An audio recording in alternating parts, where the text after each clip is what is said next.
Welcome to this virtual walk along the one and only canal in Leamington. We start with the worldwide use of water for travel and transport and the start of the canal system in England. We move on to a very brief introduction to canals in this area and then follow the route from east to west between Leamington's boundaries with Radford Semley and Warwick. As you may imagine, the use of boats on water for transport and travel dates back a very long time. The alternative was to make journeys over land, battling adverse terrain, trees and undergrowth, and the weather. Seas and rivers were obviously used from the earliest times. Gradually, many rivers were rerouted and dredged. Some of the first man-made waterways or canals were built in China. Here is a massive excavation in progress. It is usually said that the first canal built in England was the Duke of Bridgewater's Canal near Manchester. Some of the boats actually went into the tunnels of the mines to collect coal for transport to the city. This picture shows the Duke's house and canal. This map shows in black the early route from Birmingham to London and places in between from about 1770. The new canals of about 1800 are marked in blue, with the Warwick and Knapton section highlighted in red. The route was made up of canals owned by 4 or 5 companies. These eventually merged to become the Grand Union Canal in 1929.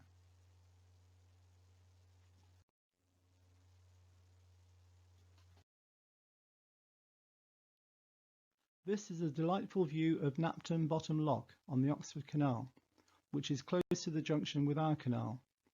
The canal engineer was James Brindley.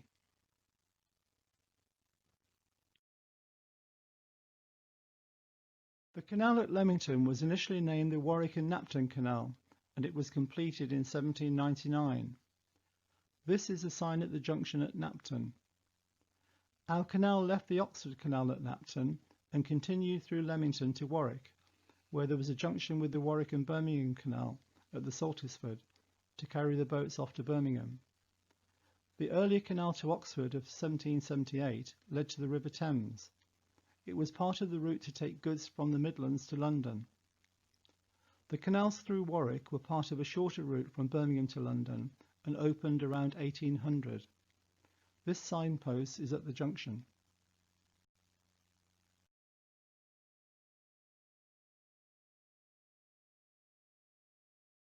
Travelling from the east towards Leamington and Warwick, the canal descends to its lowest level down Radford Semley Locks.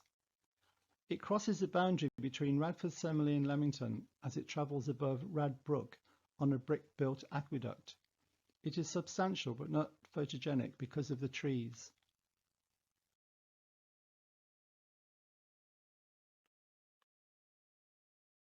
This picture shows the bridge to Gullyman's Wharf and the demolition of Wharf Cottage at the site. New houses were built here as a stage in the development of the Sydenham estate. The houses at Gullyman's Way between Radford Road and the canal were built later in about 1989.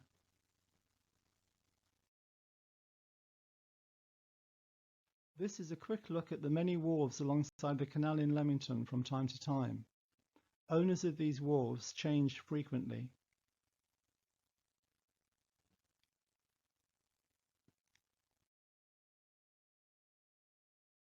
This shows the early stages of building the Sydenham housing estate on the south bank of the canal, on the right, in 1964. The picture was taken from Sydenham Drive Bridge, looking towards Radford Semley. Cowdray Close on the left was built about 1960.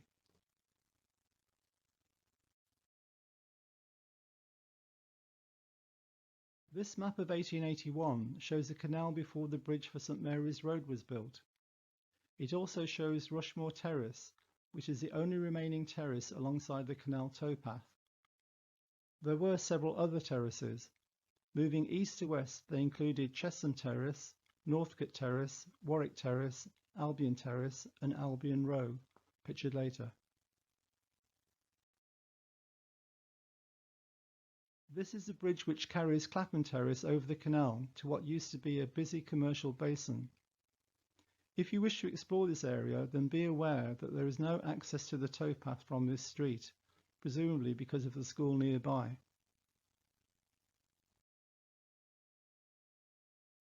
The deserted Clapham Terrace arm looks very abandoned. It has now been filled in.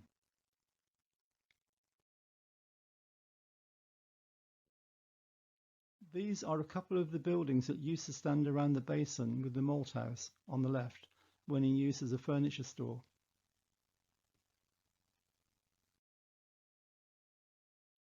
This map of 1881 shows the location of the basin after it was filled in, and it is described as malthouse sidings for the railway. It also shows part of the Eagle Foundry, of which much more later. The railway on the left is a Great Western Railway, which still runs from Birmingham to London. The London and North Western Railway line to Rugby was removed in 1964.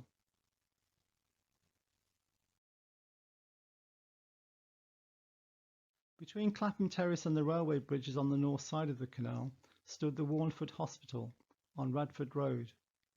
It was a substantial building established in 1832 and was demolished in 1993. It is said that you were not a true Leamingtonian unless you were born in K Block.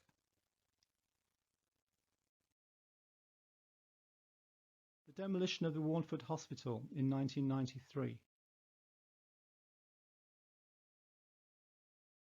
The brickwork on the right is the remaining abutment of the London and North Western Railway Bridge on the south side of the canal on the line to Rugby. The land to the right of it is now the Sydenham business area.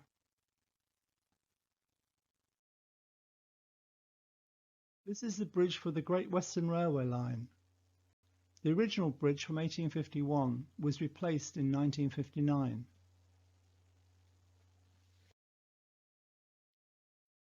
The ladder bridge is a footbridge on the route of the ancient footpath from Whitnash to Leamington.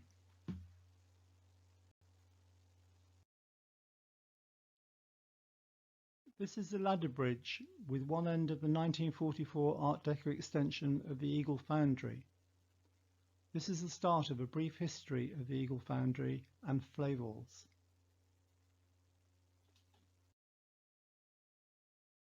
This was the Art Deco extension of Flavel's Eagle Foundry when opened. This facade faced the railway line, and the attention of every passenger must have been drawn to the building and the name emblazoned on it. The Eagle Foundry was established on this site as an iron foundry by Carter, Smith and Taylor in about 1834. They sold it on to Thomas Ratcliffe in 1852. He sold it to Sidney Flavel in 1856. This is contrary to what is reported in several sources that Flavel's actually founded the Eagle Foundry. This image shows the Flavel works in 1867. The canal is at the top of the picture. It is a distinct contrast to the building of 1944.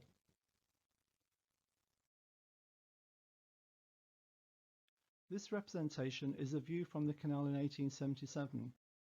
The current day view of this location is very poor by comparison.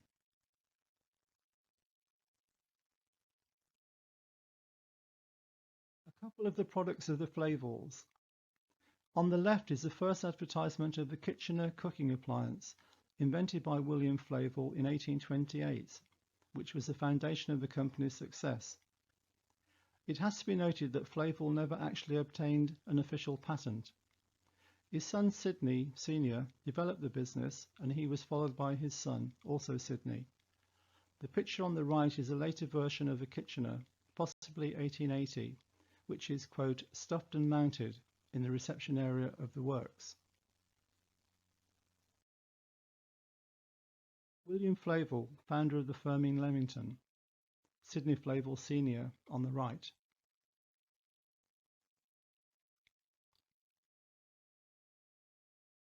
Part of the land to the west of the Eagle Foundry, before its later expansion, was Ranelagh Gardens. This took its name from the famous gardens in London. It was a popular place for visitors to see and be seen, and also became well known as a nursery for raising plants.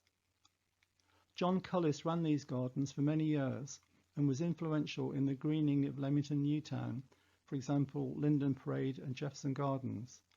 He was active in the town between 1815 to 1849.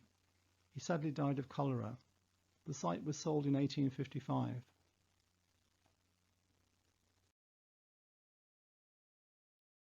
On the north side of the canal, opposite the Eagle Foundry, is the Althorpe Estate. This was an area of workers' houses as shown, with a street party.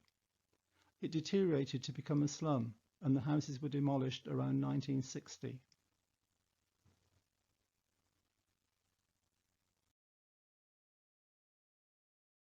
The Althorpe Estate became a business area after the Althorpe Street slums were demolished. Also, a substantial amount of student accommodation has been built alongside the canal. Adjoining the accommodation is a surprising area by the towpath, celebrating the life and work of Sir Terry Frost, an abstract artist born in Rugby Road, Leamington. The work on display in this area are cast metal representations of some of the shapes used by Frost. The picture illustrates Frost and some of his work.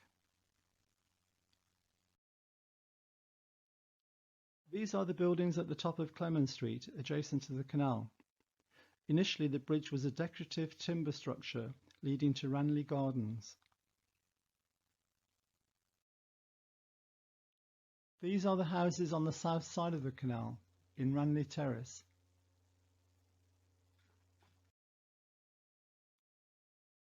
Two views of the gasworks alongside Ranelagh Terrace. The original access was from Gas Street off Tatchbrook Road. The gasworks closed in 1968 and were demolished in 1982. After demolition, Francis Havergal Close was built on the site.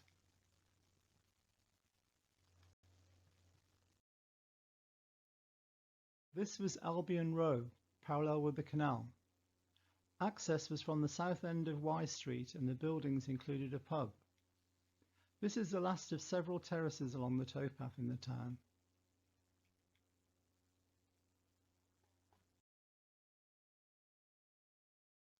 This is the corner of Tatchbrook Road and Old Warwick Road. It had been the site of the Midland Red bus garage. The land was cleared and this building, Station House, now provides student accommodation. The canal is at the rear.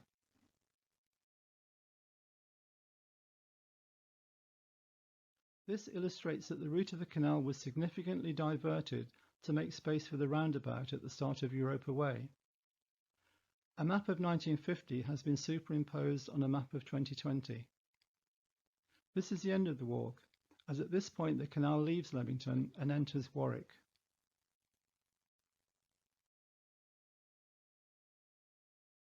To finish, here are some colourful scenes from a canal festival held in 2005 at Clement Street. We hope you found this video of interest and that it will encourage you to explore the area.